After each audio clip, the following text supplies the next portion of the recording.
বীরেন্দ্রপুর গ্রামটা খুবই নিরিবিলি। চারপাশে সবুজ ধান ক্ষেত, মাঝখান দিয়ে একটি মাত্র কাঁচা রাস্তা। গ্রামের শেষে ছিল একটি পুরনো পরিত্যক্ত জমিদার বাড়ি। কেউ সেখানে যেত না, কারণ সবাই বলতো জমিদার বাড়িতে ভূতের বাস। একদিন শহর থেকে একদল যুবক গ্রামে ঘুরতে এলো। তারা শুনলো জমিদার বাড়ির গল্প। গল্প শুনে তারা ঠিক করলো ভয় পেয়ে পালাবে না, বরং রাতে সেখানে থাকবে। স্থানীয় লোকেরা তাদের অনেক বোঝানোর চেষ্টা করলো, কিন্তু তারা রাজি হলো না।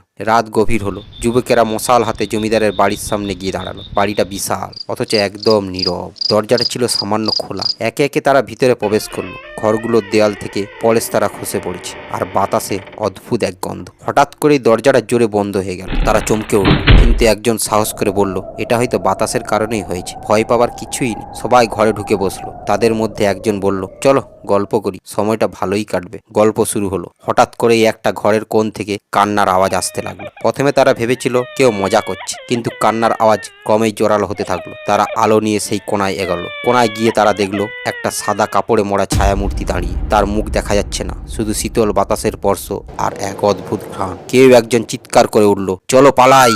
তারা দৌড় দিয়ে দরজার দিকে যেতে চাইলো, কিন্তু দরজা বন্ধ। হঠাৎ তারা দেখতে পেল মূর্তিটা তাদের দিকে এগিয়ে আসছে। কেউ ভয়ে মেঝেতে পড়ে গেল, কেউ প্রার্থনা শুরু করলো। ঠিক তখনই ঘরটা আলোতে পড়ে গেল। এক বৃদ্ধাকে তারা দেখতে পেল, যার চোখ দুটো ছিল লাল। সে বলল, তোমরা এখানে এসেছো কেন? এই বাড়ি আমার, জমিদার আমায় হত্যা করেছে, আর আমি প্রতিশোধ নিতে এখানে বন্দী। তার কথা শেষ হতে না হতেই যুবকেরা দরজা খুলে বেরিয়ে দৌড় দিল। সকালে তারা গ্রাম থেকে চলে গেল। এরপর কেউ আর জমিদারের বাড়িতে যেতে সাহস করল না। বীরেন্দ্রপুরের মানুষ জানে, রাত নামলেই সেই জমিদার বাড়িতে আজব কান্নার আওয়াজ শোনা যায়, আর রাত হওয়ার আগেই সবাই দরজা জানলা বন্ধ করে।